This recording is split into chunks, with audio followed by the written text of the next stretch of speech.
It's beautiful, okay? This no-knead beginner-friendly focaccia is as if bread and pizza had a baby, a sexy-ass baby. And it might take time, but it's so easy to make, so let's jump right in. Okay, now something I do want to warn you about is that I'm using a kitchen scale to do the measurements here. I know for some people that's annoying, but I promise that you really want the accuracy, especially for a bread like this, so listen, I got this from Amazon. It was like $10. I'll link a few below that you could kind of choose from, but I promise you that it's worth it, okay? And listen, you're gonna love this bread so much that you're gonna be making it all the time, so you might as well get one. You're gonna start off by mixing the warm water with the yeast and honey. Stir it up and set it aside. Next, measure out the flour and salt. Stir that together and then pour in the yeast mixture. Then add a very good extra virgin olive oil. I use Partana for this. Stir everything until it's a wet blob and then cover for 5 minutes. After the 5 minutes are up, use a wet hand to perform about 5 stretch and folds, then cover for 15 minutes. Okay, now you're gonna do the stretch and folds again, and this time the dough should be much more sturdy. And just like last time, you'll wanna do like 5 or 6 of them. Next, flip it over, add some oil, and cover it with plastic wrap. Then stick it in the fridge. Okay, so I just put the dough into the refrigerator. You're gonna want it to sit overnight, like 10 to 12 hours, but you could really go more if you want. I've had one that sat for like 24 hours and it was delicious. Really, the longer it sits, the more flavor it'll develop. So I would say like a minimum of 10 hours. You could go crazy and push it if you really want to. Now, thanks to TV Magic, I do already have one set up in there, so we're gonna be able to keep going now, okay? And then I'm gonna be able to have 2 focaccias. What's better than us? Now oil your pan. I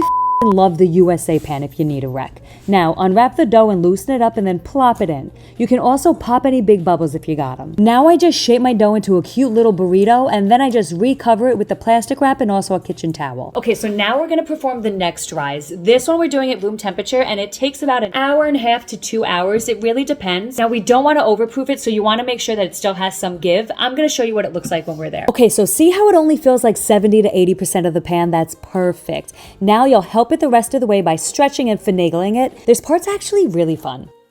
Okay, now that this is ready, we're gonna do everybody's favorite part of focaccia, and that is making those cute little dimples. Just so you know, I do something that not everybody does, but I got it from Salt, Fat, Acid, Heat on Netflix, and that is where you do a saltwater brine. Now, it's not completely necessary, so you don't have to do it. I have done it both ways, and I just think that it tastes better this way. But really, you could choose your own destiny here, but I suggest just try it. You know, just try it. Dissolve salt in some water and set it aside. Then, make the dimples by pressing down firm enough to touch the bottom of the pan. After that, pour the brine all over the focaccia and then cover it. Okay, so now that we've done the dimples, now it's the final rise. This one's gonna take about 45 minutes, and during this time, I also set my stove to the highest temperature. Mine now goes up to 500, but some go to like 525, 550, whatever it is, stick it up there. For me, listen, I'm not a scientist, okay? But I feel like it makes the air in there and everything really, really hot. So even though I'm dropping it to 425 when we actually put this in, like the scientist in me feels like it does something, okay? That's what it feels like, so that's what I do. Now, I also, you don't have to do this, but if you have one, hold on. I also like to preheat my pizza stone right now, okay?